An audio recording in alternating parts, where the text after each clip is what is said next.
Welcome to Vedavyasa academy. Dear friends, మీరు ఎప్పుడైనా గమనించారా?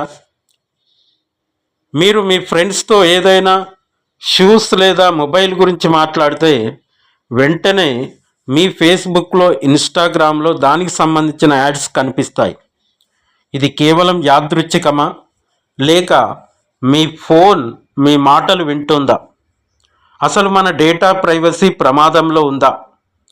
ఈరోజు వీడియోలో దీని గురించి క్లియర్గా తెలుసుకుందాము. డేటా ప్రైవసీ అంటే ఏమిటి?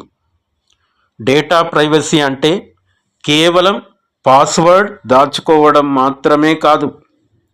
ఇంటర్నెట్లో మీ పేరు, అడ్రస్, మీరు ఏం సెర్చ్ చేస్తున్నారు, మీకు ఏమి ఇష్టము, ఇలాంటి ప్రతి విషయాన్ని ఏ కంపెనీలు సేకరిస్తున్నాయి మరియు వాటిని ఎలా వాడుతున్నారు అనేది data privacy.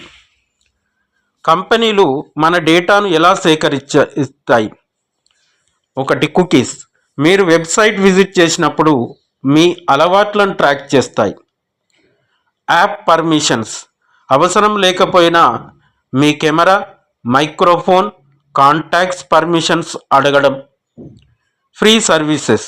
If the product is free then you are the product. అంటే సేవ ఉచితంగా వస్తుందంటే అక్కడ మీ డేటాయే పెట్టుబడి. 4, మీ డేటా చోరీ అయితే వచ్చే నష్టాలు ఏమిటి? Targeted ads. మిమ్మల్ని అనవసరమైన షాపింగ్కు ప్రేరేపించడం. Identity theft. మీ పేరుతో ఇతరులు లోన్లు తీసుకోవడం లేదా తప్పుడు పనులు చేయడం. Fishing attacks. మీ బ్యాంక్ వివరాలను దొంగిలించడం.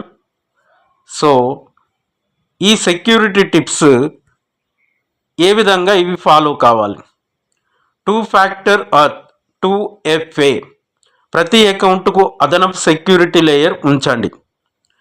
App permissions. సెట్టింగ్స్లోకి వెళ్ళి అనవసరమైన పర్మిషన్లను ఆఫ్ చేయండి. Public wifi. రైల్వే స్టేషన్ లేదా కెఫేల్లో ఉండే ఉచిత వైఫైలో బ్యాంకింగ్ పనులు చేయకండి. Privacy setting. మీ సోషల్ మీడియా ప్రొఫైల్ ప్రైవేట్లో ఉంచుకోండి. Incognito mode. సెన్సిటివ్ విషయాలు సెర్చ్ చేసేటప్పుడు ప్రైవేట్ బ్రౌజింగ్ వాడండి. ఇక టెక్నాలజీ పెరిగే కొద్దీ సౌకర్యాలు వస్తాయి, కానీ జాగ్రత్తగా ఉండకపోతే మన ప్రైవసీని కోల్పోతాం. డిజిటల్ ప్రపంచంలో అప్రమత్తంగా ఉండటమే అసలైన రక్షణ. ఈ వీడియో మీకు నచ్చితే లైక్ చేయండి, షేర్ చేయండి. Thank you. జై హింద్.